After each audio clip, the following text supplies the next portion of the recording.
President Trump is raising the stakes with Iran after yesterday's historic peace talks in Pakistan ended with no deal. In a Truth Social post and in an interview on our Sunday Morning Futures, the president said the U.S. Navy will soon blockade the Strait of Hormuz, and he accused Tehran of refusing to back down on its nuclear ambitions. Alex Hogan is at the White House with more. Alex.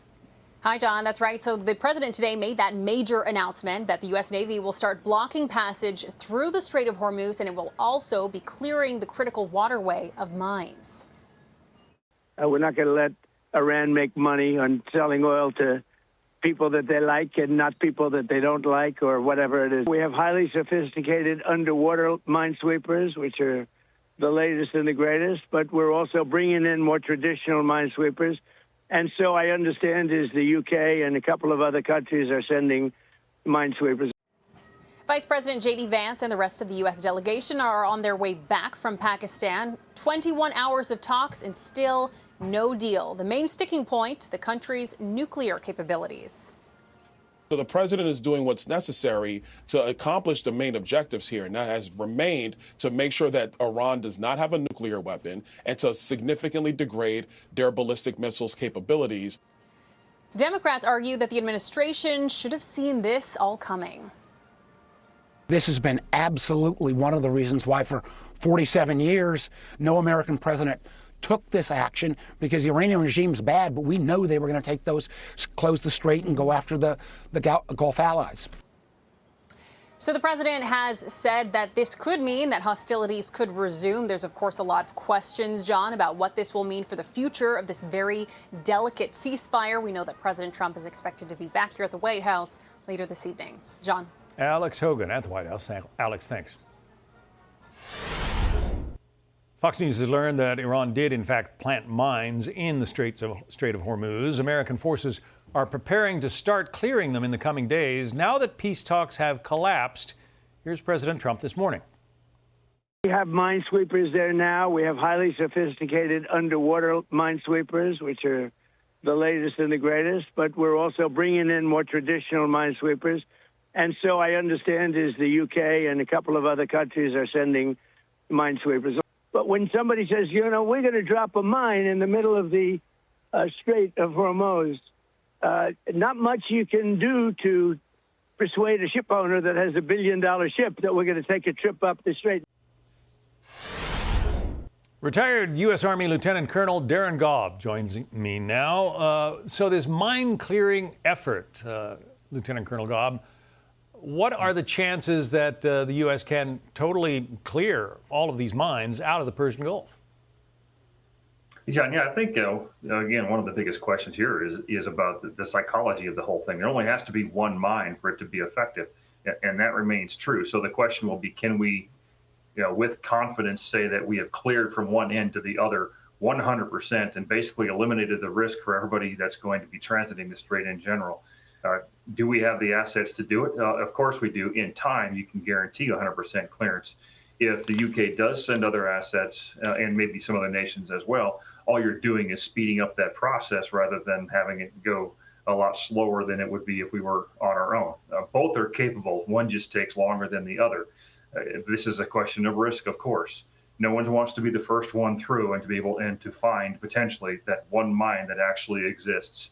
And in that case, we go back to this is a game of psychology and risk and who will make the decision to go through first. I think they're all waiting for that 100% clearance. Yeah, we've got a graphic that shows a little bit about how it works. The ship, the mine hunting ship, tows a cable under water that actually cuts the cable that moors that sea mine to the floor. They use the sonar to locate them, and they can either cut the cable or attach an explosive charge and blow them up. What about the criticism that you heard there in the opening to this report? Democrats are saying the president should have anticipated that that the mining would happen, and that's why previous presidents haven't gone after Iran. Well, that's not the reason why previous presidents have not gone after Iran. There's a whole host of reasons why they didn't do that. But ultimately, this and I can guarantee you they anticipated this event, because I've been part of planning cells that have dealt with what a conflict in Iran would look like at the Department of Defense level and a few other levels as well. And mining of the strait was one of the basic understandings that everybody had, was that they knew was a capability, along with Iran using things like speedboats and what the limited navy that they do have to try to augment that and make it so that became the choke point and the leverage point that they could use against us. So I don't think that's an authentic argument from them to say that that the Trump administration didn't anticipate this. And that's just from where I'm sitting. I can guarantee you they knew. If you can get the Strait of Hormuz open again, the oil starts flowing, starts going to the refineries, and gas prices really around the world come down, right? Well, that's the anticipation. Oil prices, again, are another risk factor, and it's a global supply, and the prices are set globally as well.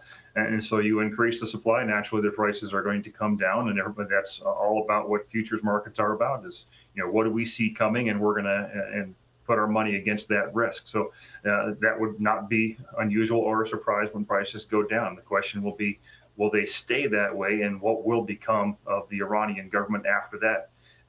And will it become stable again versus having something like this happen every few weeks or a month or so? The U.S. Navy sent a couple of ships through the strait yesterday. Here's what the president had to say about their passage. Listen.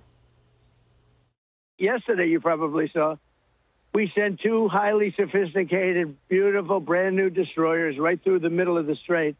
And nobody did anything to us, because what we do is we follow the weapon back. So it follows back, and it knocks out the people on the other side. Literally within 3 minutes, they're knocked out.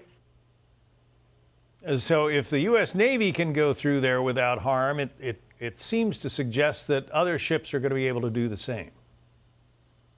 I think in time they will be able to. But again, it goes back to, can we guarantee safe passage, not only from seafloor-based mines or potentially rogue mines that may have broken away, but have we guaranteed that Iran can't reach out into the strait from shore-based assets that may be either buried or on the surface and able to reach out and attack these ships, missiles, drones, those kinds of things as well. If you eliminate all that risk, I think you're going to see things flow there very quickly, and then you change the equation again, and Iran has lost its only leverage point left. Yeah, we'll see how that goes. Retired U.S. Army Lieutenant Colonel Darren Gob, thank you. Thanks, John. Be sure to like and subscribe for all the Fox News latest on YouTube, and catch full shows streaming now on Fox One.